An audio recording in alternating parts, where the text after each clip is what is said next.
The New Qing history is a school of thought that gained prominence in the United States in the mid-1990s by offering a wide-ranging revision of history of the Manchu Qing dynasty. Earlier historians had emphasized the power of Han Chinese to sinicize their conquerors, that is, to assimilate and make them Chinese in the thought and institutions. In the 1980s and early 1990s, American scholars began to learn Manchu and took advantage of newly opened Chinese and Manchu-language archives. This research found that the Manchu rulers were savvy in manipulating the subjects, and from the 1630s through at least the 18th century, emperors developed a sense of Manchu identity and used Central Asian models of rule as much as they did Confucian ones. According to some scholars, at the height of the power, the king regarded China as only a part, although a very important part, of a much wider empire that extended into the inner Asian territories of Mongolia, Tibet, the northeast, and Xinjiang, or Chinese Turkestan. Some scholars criticize this approach for exaggerating the Manchu character of the dynasty, and some in China accuse the American historians in the group of imposing American concerns with race and identity, or even of imperialist misunderstanding in order to weaken China. Still others in China agree that this scholarship has opened new vistas for the study of Qing history. This use of New Qing history as an approach is to be distinguished from the New Qing history, a multi-volume history of the Qing dynasty authorized by the Chinese State Council in 2003. Overview. Prominent scholars who have been associated with New Qing history, including Evelyn Rafsky, Mark Elliott, Pamela Kyle Crossley, Laura Hostetler, Philippe Foret, and others, although they differ among themselves on important points, represent an inner Asian and Eurasian turn which conceived the Manchu-centered king as fundamentally different from most earlier dynasties, but as similar to the Ottoman, Mughal, and Romanov empires across the Eurasian landmass.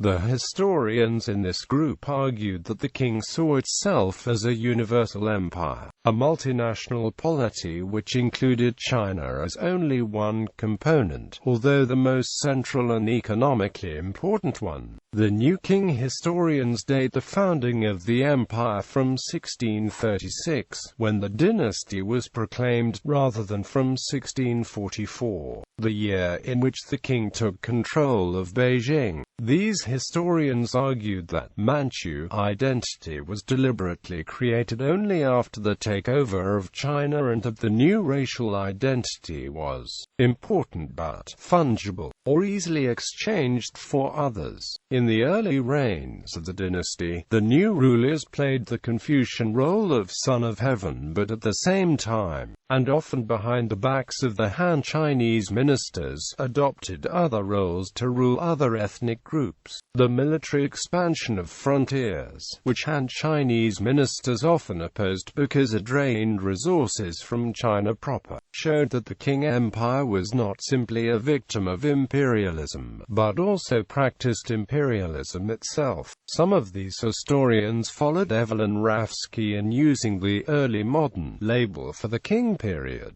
rather than late imperial, on the grounds that the Manchus created a centralized empire that the Ming could not have created. History of New Qing history.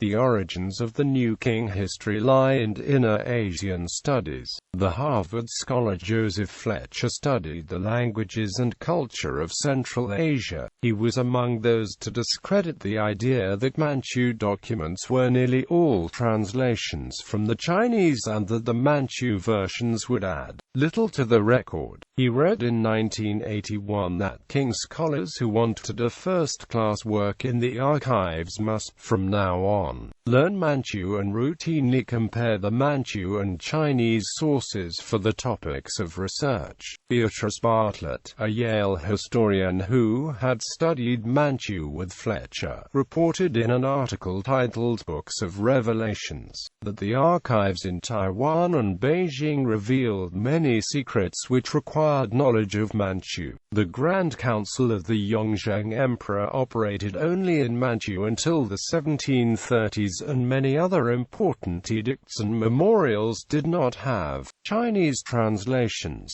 Official use of the language, she argued, did not decline during the 19th century. She concluded that the archives of Manchu materials were more likely to be complete because they were less likely to have been raided, weeded, or lost. The new Qing history took on distinct form in the mid-1990s. In 1993, Crossley and Rafsky summarized the arguments for using Manchu language materials which they and others had explored in the newly opened archives in Beijing and were beginning to use in the publications. Evelyn Rafsky's presidential address titled Re-envisioning the Qing, The Significance of the Qing Period in Chinese History, at the annual meeting of the Association for Asian Studies in 1996 particularly criticized the question of the sinicization of the Qing raised by Ping Tiho in his 1967 article, The Significance of the Qing Period in Chinese History. Rafsky's thinking was based on a Manchu-centric concept of history, indicating that the reason the Qing dynasty rulers could successfully govern China for nearly 300 years was not the result of sinicization, that is, of adopting the characteristics of Han Chinese rule and culture, but of the focus on retaining the characteristics of Manchu culture. They used these characteristics to strengthen relations with other nationalities to build a multiracial empire that included Manchu, Han, Mongol, Tibetan, Uyghur and other nationalities.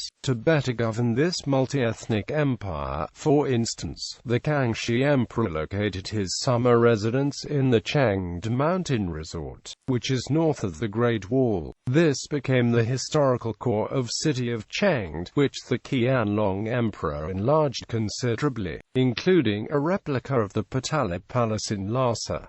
In response, Ping Tiho published In Defense of Sinicization, a rebuttal of Evelyn Rafsky's Re-envisioning the Qing. He argued that the pattern of Chinese history was for a conquest dynasty to adopt Chinese ways of rule and culture, and attacked Rafsky for Manchu-centrism. The school we now know as the New Qing History developed after this debate. In 2011, the historian Hu Wangpei published a monograph that developed the objections stated by Ho Ping-Ti. There are differences among the scholars in this loose group. For example, Rafsky's Re-envisioning the Qing and Eliot's The Manchu Way regard the Qing as a Manchu empire of which China is only one part. Nevertheless, Pamela Carl Crossley sees the Qing Empire not as a Manchu empire but as a simultaneous system in which the rulership is not subordinate to any single culture, not even Chinese. She criticized the Manchu-centered school for romanticism and a reliance upon disproved theories about Altaic language and history, though she seems to include herself in the Qing Empire school, which she calls Qing Studies. Responses to New Qing History. The arguments put forward in the New Qing History inspired debate on a number of specific points. Dispute over the term China. The scholar Zhao Gang responded against the anti-sinicization model Qing revisionist historians, noting that they claimed that the Qing only used China to encompass only Han people and China proper, while pointing out that in fact that China proper and Han people were not synonymous with China in the Qing view according to Mark Elliott's own Work. Han dynasties used Zhongguo to only refer to Han areas, while the Qing dynasty reinvented the definition of Zhongguo to refer to non-Han as well. Zhao Gang cited Qing documents where the Qing used the Manchu language termed Dulimbai Gurun in Manchu texts and Zhongguo in Chinese texts to refer to the entire Qing, including Manchuria, Xinjiang, Mongolia and Tibet as China in official documents, edicts, treaties, in texts like the Treaty of Nerchinsk, Convention of Qiantan, a 1755 pronouncement by the Qianlong Emperor, and a Manchu language memorial on the conquest of Dzungaria, and Qianlong's arguments for the annexation of Xinjiang, and in Qianlong's sinicization policies in parts of Xinjiang. Mark Elliott read that it was under the Qing that China transformed into a definition of referring to lands where the state claimed sovereignty, rather than only the Central Plains area and its people by the end of the 18th century. Elena Barabantseva has also noted that the Manchu referred to all subjects of the Qing Empire regardless of ethnicity as Chinese, and used the term Zhongguo as a synonym for the entire Qing Empire while using Hanren to refer only to the core area of the empire, with the entire empire viewed as multi-ethnic. Joseph W. Eschrich observes that while the Qing emperors governed frontier non-Han areas in a different, separate system under the Life Yuan and kept them separate from Han areas in administration, it was the Manchu Qing emperors who expanded the definition of Zhongguo and made it flexible by using the term to refer to the entire empire. Other points. Scholars have disagreed on whether, or the degree to which, the Manchu rulers used new forms of imperial ritual to display new forms of empire. Continued rituals from the Ming, showing that they saw themselves as heirs of a Han Chinese empire. Roger Desforges' review of David M. Robinson's martial spectacles of the Ming court criticized scholars of conquest dynasties and New Qing history and disagreed with the idea that the royal hunt was a differing factor between Han Chinese and conquest dynasties.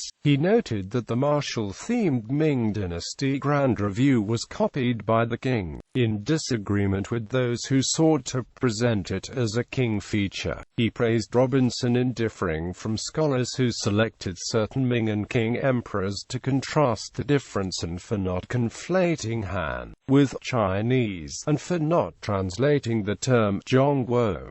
New Qing History, according to Tristan G. Brown writing in 2011, had not explored the example of Islam and Muslims to test their argument that the early Qing emperors aspired to be universal monarchs. Brown finds that an inscription by the Qianlong emperor showed that he wanted to incorporate both Xinjiang and Islam into his empire, and that this inscription, along with the inventive structural duality of Chinese Islamic architecture with Central Asian Turkish Islamic architectural forms, makes the most compelling case that New Qing history is also applicable to Chinese Islam. Responses in China. In the journal Chinese Social Sciences Today, an official publication of the Chinese Academy of Social Sciences, Li Zheting, a scholar working on the National Qing Dynasty Compilation Committee, charged that New Qing history is academically absurd, and politically does damage to the unity of China. He sought to expose its mask of pseudo-academic scholarship, eliminating the deleterious effect it has had on scholarship in China. Li went on to charge that the whole range of views express clichés and stereotypes, little more than dusted-off versions in a scholarly tone of the Western imperialism and Japanese imperialism of the 19th century. American scholars such as Evelyn Rafsky, Pamela Crossley, Mark Elliott, and James Millward Lee continued, view the history of China from an imperialist standpoint, with imperialist points of view and imperialist eyes, regarding traditional China as an empire, regarding the Qing dynasty as Qing dynasty imperialism. Quote, major works. Pamela K. Crossley, A Translucent Mirror, History and Identity in Qing Imperial Ideology. Berkeley, University of California Press, 1999. Elliott, Mark C. The Manchu Way, The Age Banners and Ethnic Identity in Late Imperial China. Stanford, CA, Stanford University Press. ISBN 0804736065. Laura Hostetler, Qing Colonial Enterprise, Ethnography and Cartography in Early Modern China. Chicago, University of Chicago Press, 2001. James A. Millward, Ruth W. Dunnell, Mark C. Elliott, and Philippe Foret. New Qing Imperial History. The Making of Inner Asian Empire at Qing Chengde, London, Routledge, 2004. James A. Millward, Beyond the Pass, Economy, Ethnicity, and Empire in Qing Central Asia, 1759–1864. Stanford, CA, Stanford University Press, 1998. Peter C. Perdue, China Marches West, The Qing Conquest of Central Eurasia. Harvard University Press, 2005. Evelyn S. Rafsky, The Last Emperors, A Social History of Qing Imperial Institutions. Berkeley, University of California Press, 1998.